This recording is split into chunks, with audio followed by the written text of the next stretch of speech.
इस कहानी के लेखक हैं कासिम अंसारी। केरल की ऊंची पहाड़ियों के बीच बसा वेलीमाला गांव जितना खूबसूरत दिखाई देता था, उतनी ही डरावनी उसकी कहानियां थी। चारों तरफ फैले घने जंगल, पहाड़ियों पर रेंगता हुआ कोहरा और शाम ढलते ही छा जाने वाला अजीब सा सन्नाटा इस गांव को बाकी दुनिया से अलग बनाता था। गांव के बूढ़े अक्सर एक ही बात कहते थे, सूरज डूबने के बाद उस जंगल में मत जाना, क्योंकि अंधेरा होने के बाद वहां कोई और भी जाग जाता था। लोग उसका नाम लेने से भी डरते थे। कहा जाता था कि वो जंगल में भटकने वालों को रास्ता भुला देती थी, उनके सामने उनके अपने लोगों का चेहरा बनाकर खड़ी हो जाती थी, और जब तक सच समझ में आता तब तक बहुत ही देर हो चुकी होती थी। शाम धीरे धीरे पहाड़ियों के पीछे उतर रही थी। जंगल के बीचों बीच बने टेढ़े मेढ़े रास्तों पर दो परछाइयां आगे बढ़ रही थी। पारुल और निखिल दोनों ट्रेकिंग के शौकीन थे, लेकिन उन्हें यह अंदाजा नहीं था कि आज उनका सामना किसी जंगली जानवर से नहीं, बल्कि एक ऐसी चीज से होने वाला था जिसका अस्तित्व ही डर था। चारों तरफ पेड़ों की घनी कतारें खड़ी थी। ठंडी हवा पत्तों को हिला रही थी, और हर गुजरते मिनट के साथ कोहरा थोड़ा और घना होता जा रहा था। अचानक पारुल एक बड़े पेड़ के सामने रुक गई। वो घबराई हुई निगाहों से आसपास देखने लगी। ये क्या? हम तो दोबारा वहीं वापस आ गए जहां से हमने चलना शुरू किया था। इसका मतलब गांव वाले सही कह रहे थे, हमें इस जंगल में नहीं आना चाहिए था। निखिल ने आसपास नजर दौड़ाई। उसके चेहरे का आत्मविश्वास धीरे धीरे गायब हो रहा था, क्योंकि वो भी पहचान चुका था कि वे सचमुच उसी जगह लौट आए थे। घबराओ मत पारुल, हम बहुत ही जल्द यहाँ से निकल जाएंगे। लेकिन उसकी आवाज में छिपा डर साफ महसूस हो रहा था। कोहरा अब और भी घना हो चुका था। ऐसा लग रहा था जैसे पूरा जंगल किसी सफेद चादर में कैद हो गया हो। पारुल ने मोबाइल निकाला। स्क्रीन पर एक भी नेटवर्क बार नहीं था। मोबाइल में नेटवर्क भी नहीं है। प्यास के मारे मेरा गला सूख रहा है, पानी भी खत्म हो गया है। पारुल तुम यहीं रुको, मैं कुछ देर में कहीं से पानी लेकर आता हूँ।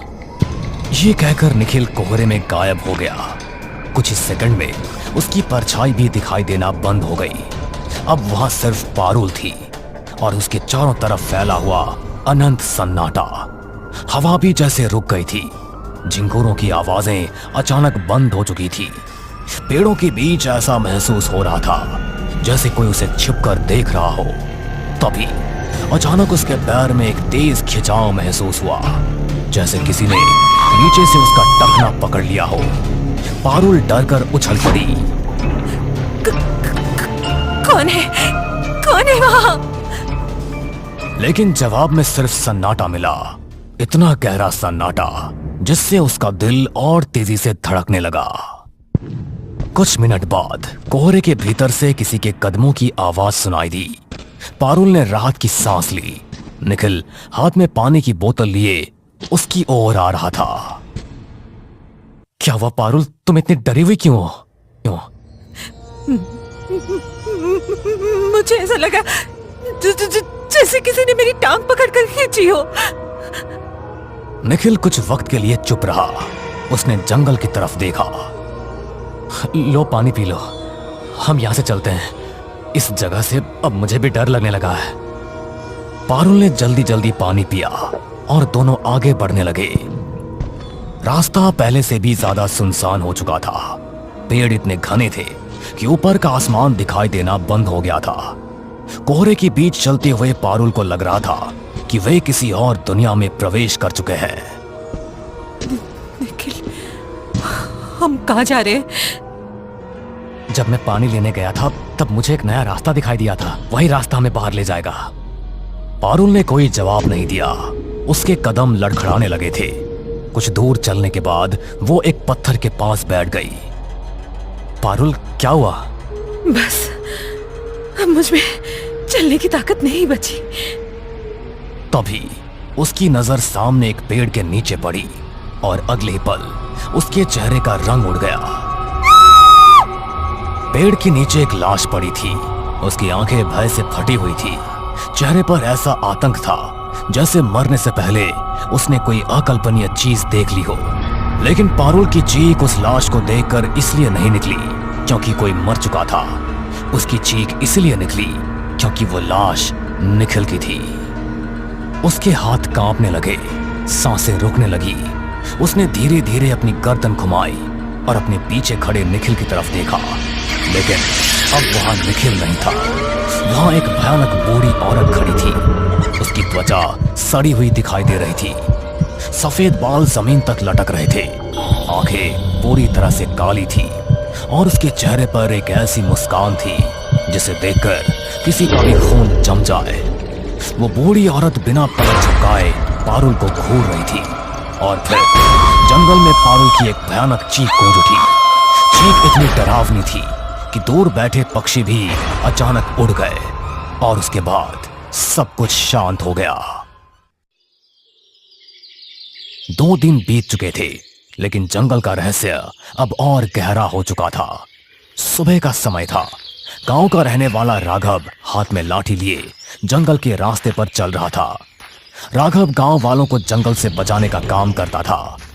कभी कभी वो वन विभाग की भी मदद कर देता था। चलते चलते उसकी नजर बार बार अपने गले में पड़े ताबीज पर जा रही थी। जय बजरंगबली, जब तक ये ताबीज मेरे पास है मुझे कुछ नहीं होगा। लेकिन शायद उस दिन ताबीज भी उसे सच्चाई से नहीं बचा सकता था। अचानक उसकी नजर सामने पड़ी और वो वहीं जम गया। जमीन पर 2 लाशें पड़ी थी। उनके शरीर बुरी तरह सड़ने लगे थे। राघव की आंखें भय से फैल गईं। हे भगवान, ये तो वही 2 लोग हैं जिन्हें मैंने जंगल में अकेले आने से मना किया था, लेकिन ये दोनों नहीं माने।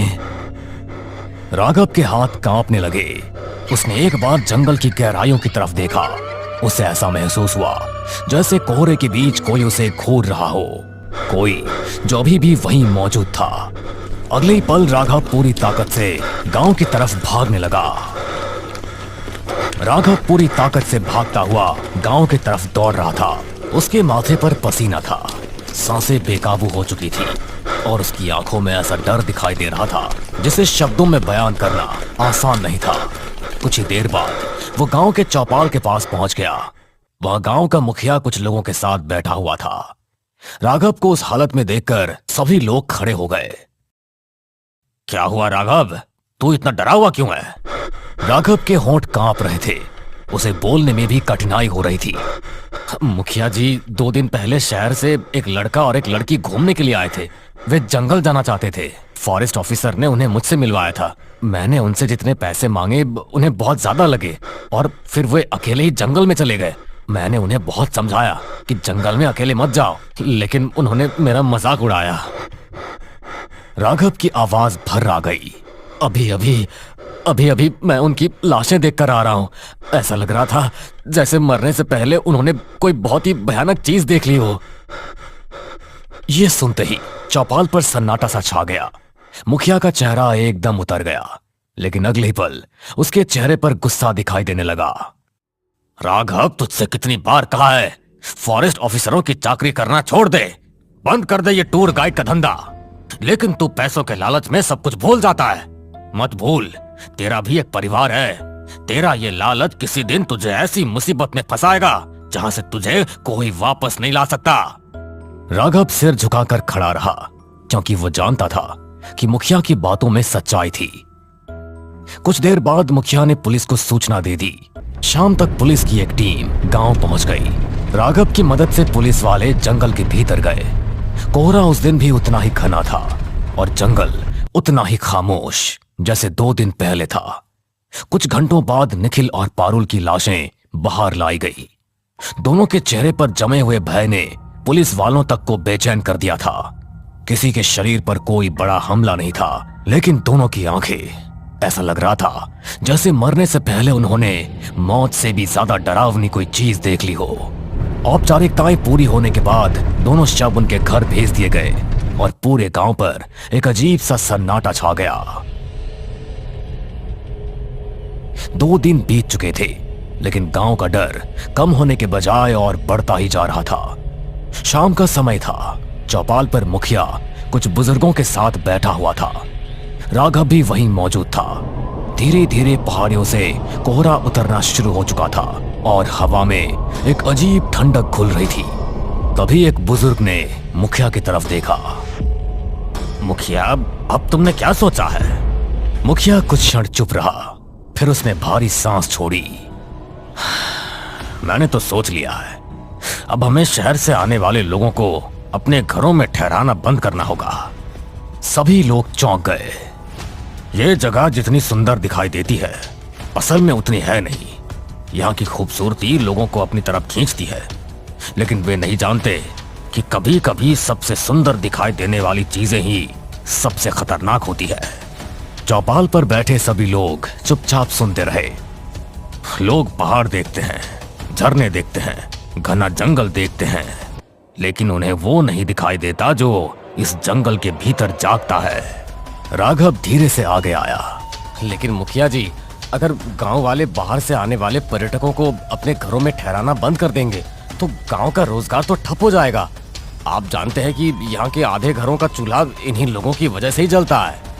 एक दूसरे बुजुर्ग ने सहमति में सिर हिलाया। राघव ठीक कह रहा है मुखिया, रोजी रोटी भी तो कोई छोटी चीज नहीं होती। मुखिया ने दोनों की तरफ देखा, फिर धीमी आवाज में बोला, अरे तुम लोग एक बात नहीं समझ रहे। उसकी आंखें जंगल की तरफ उठ गई। क्या तुमने कभी सोचा है कि सरकार ने आज तक इस जगह कोई बड़ा होटल या फिर कोई गेस्ट हाउस क्यों नहीं बनवाया?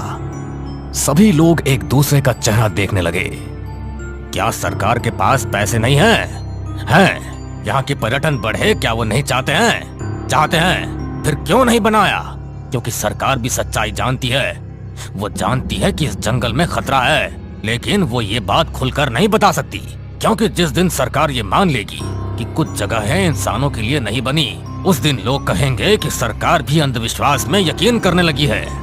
चौपाल पर बैठे लोगों की आंखों में बेचैनी बढ़ने लगी। कोहरा पहले से काफी ज्यादा घना हो चुका था। सूरज पूरी तरह से डूब चुका था और चौपाल के चारों तरफ अजीब सा अंधेरा फैलने लगा था। मुखिया ने धीरे धीरे अपने सामने बैठे लोगों को देखा। उसकी आवाज अचानक बहुत धीमी हो गई। और तुम सब अच्छी तरह से जानते हो कि उस जंगल में कौन रहता है। यही सुनते ही कई लोगों के चेहरे पीले पड़ गए। कुछ लोगों ने अनजाने में अपने ताबीज पकड़ लिए। मुझे डर इस बात का नहीं है कि लोग जंगल में जा रहे हैं, मुझे डर इस बात का है कि कभी कोई भटका हुआ इंसान उसके ठिकाने तक पहुंच गया और उसने गलती से भी वहां रखी किसी चीज को इधर उधर कर दिया, तो क्या होगा? किसी ने जवाब नहीं दिया। उसके जागने का मतलब जानते हो तुम सब?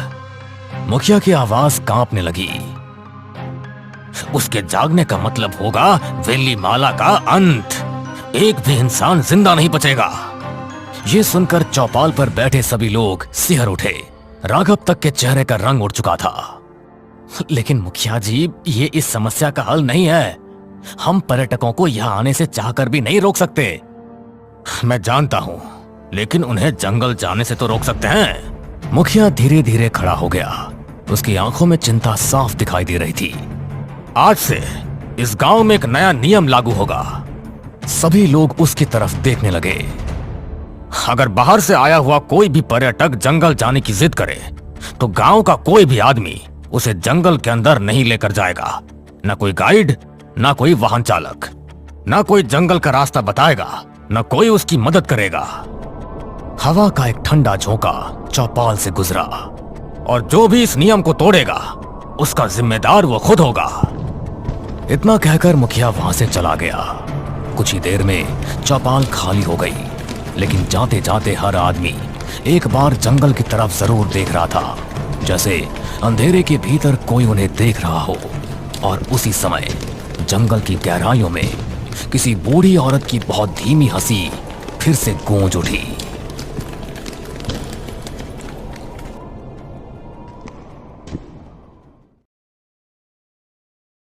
वेल्लीमाला गांव से लगभग 300 किलोमीटर दूर कोच्चि अपनी रफ्तार से दौड़ रही थी।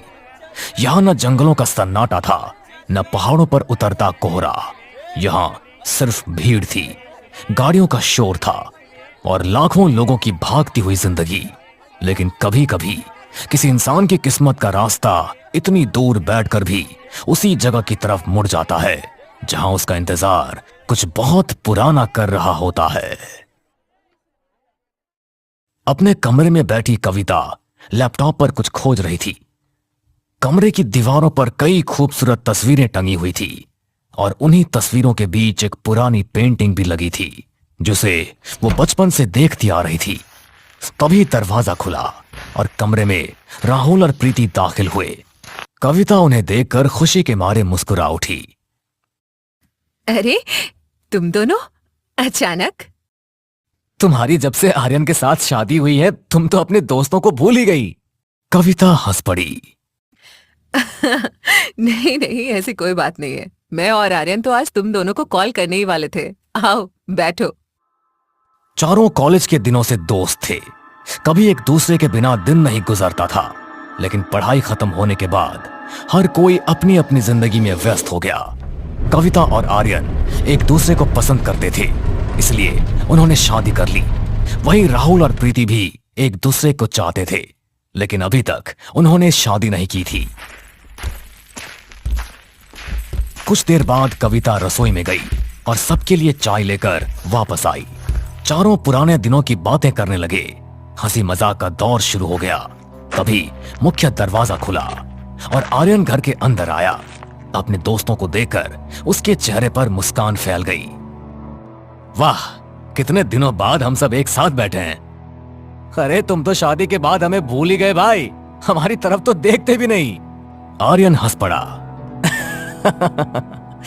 अच्छा हमारी छोड़ो, ये बताओ तुम और प्रीति शादी कब कर रहे हो? प्रीति मुस्कुराई। दरअसल मैं और राहुल सोच रहे थे कि शादी से पहले एक बार फिर हम चारों कहीं घूमने चले, पुराने दिनों की तरह मस्ती करें और वापस आकर शादी कर लेंगे। ये तो बहुत अच्छी बात है। वैसे भी मेरा काफी दिनों से कहीं घूमने जाने का मन कर रहा है, लेकिन कहाँ? और शायद यही वो सवाल था जो उन चारों की किस्मत बदलने वाला था। उसी समय कविता की नजर सामने दीवार पर लगी एक पुरानी पेंटिंग पर पड़ी। उस पेंटिंग में घना जंगल दिखाई दे रहा था, ऊंचे पहाड़, सफेद कोहरा और पेड़ों से घिरा हुआ एक संकरा रास्ता। वो कोई साधारण तस्वीर नहीं थी, वो वेली माला के जंगल की तस्वीर थी। क्यों ना हम वेली माला चले? राहुल ने तस्वीर की तरफ देखा।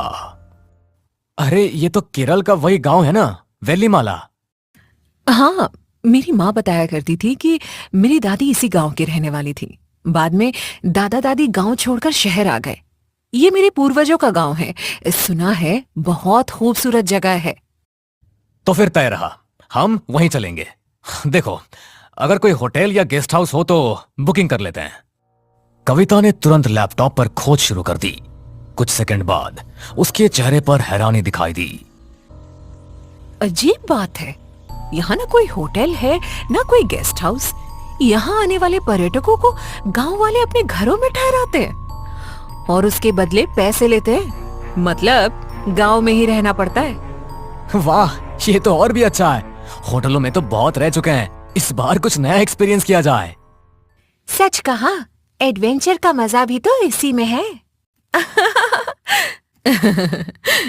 चारों हंसने लगे, लेकिन उन्हें नहीं पता था कि वे जिस जगह को रोमांच समझ रहे हैं वो जगह उन्हें मौत के सबसे करीब ले जाने वाली थी।